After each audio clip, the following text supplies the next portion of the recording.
Good afternoon, ladies and gentlemen. My name is Hassan Arouni. I work with BBC Media Action in Sierra Leone. I'm the senior production manager there, in charge of a range of programs to do with governance, accountability, resilience in the face of Ebola, humanitarian response. I'm here to talk about using dramas to face Ebola, but specifically a mini drama designed to affect change, behavioral change, in the face of Ebola. I don't know how many women are here who lived in the 3 worst affected countries at the height of Ebola. Is there any woman here? Yes? Are you from Liberia, Sierra Leone, Guinea, or were you just visiting? Were you very scared?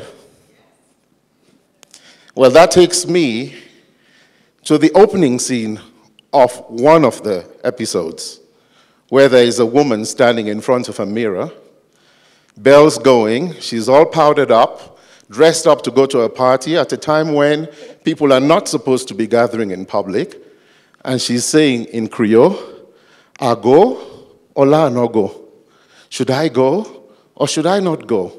And in the background, there is this traveling salesman, this trader, going, "I get a plan, yeah?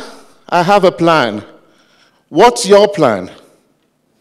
And that's the premise of the drama that we created in Sierra Leone. Mr. Plan and in people them. Mr. Plan and his people.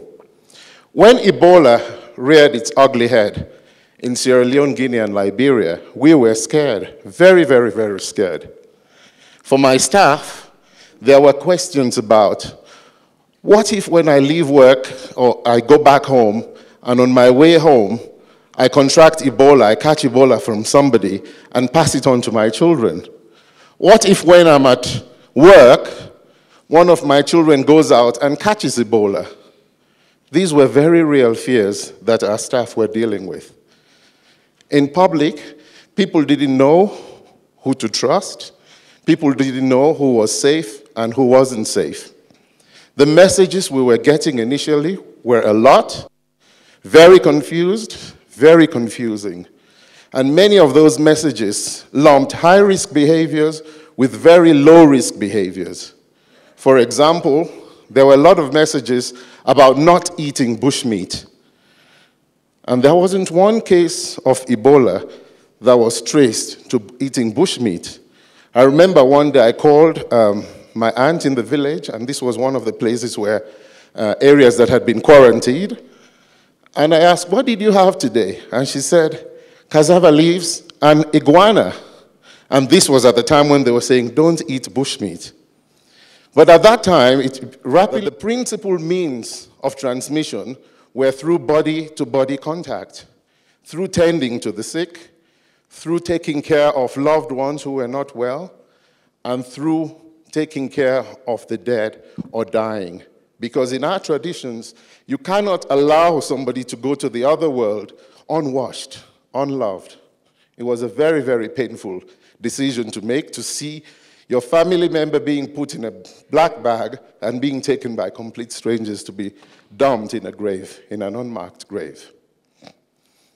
So we had to come up with something simple, but something that could resonate with the people and something that they could identify with. But also, at a time when people didn't know what to do, we thought, let's give them something that might entertain them, that might reflect the real situations that they face, and get them to think about coming up with a plan. So we came up with the idea of Mr. Plan and in people there.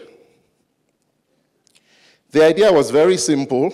Mr. Plan is a trader that goes around selling not goods, but ideas. And this is very common in West Africa, to have a trader going around selling goods. So Mr. Plan sells his ideas. But we took this and we created 2 serial dramas in 5 of the national languages, and we put this on the radio. We also took it to communities, And we also trained radio stations and station staff in 42 radio stations across the country to take that to their communities, facilitate discussions, and then bookend the program, the drama itself, with the conversation that they had had, put that on the radio to facilitate further conversation. A few weeks after we started rolling out this drama, and we rolled out the drama at a time when agencies like the US Centers for Disease Control were predicting that probably hundreds of thousands, even 1 million might succumb to Ebola. Within a few weeks, we did some surveys, and we found people were saying, well, they could discuss their plans. They were changing their mindsets. They were thinking now, we don't have to succumb to Ebola. We don't have to just give in. Ebola was scary, but it didn't mean that you had to succumb to Ebola.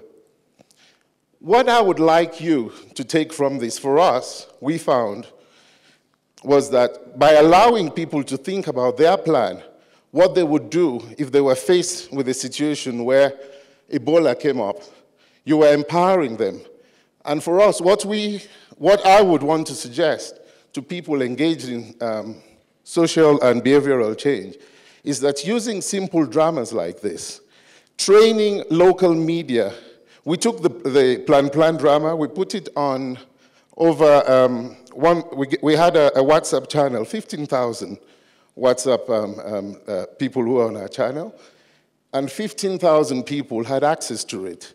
More than 1,000 social mobilizers and religious leaders who were meeting their communities took the drama, and it helped facilitate difficult conversations.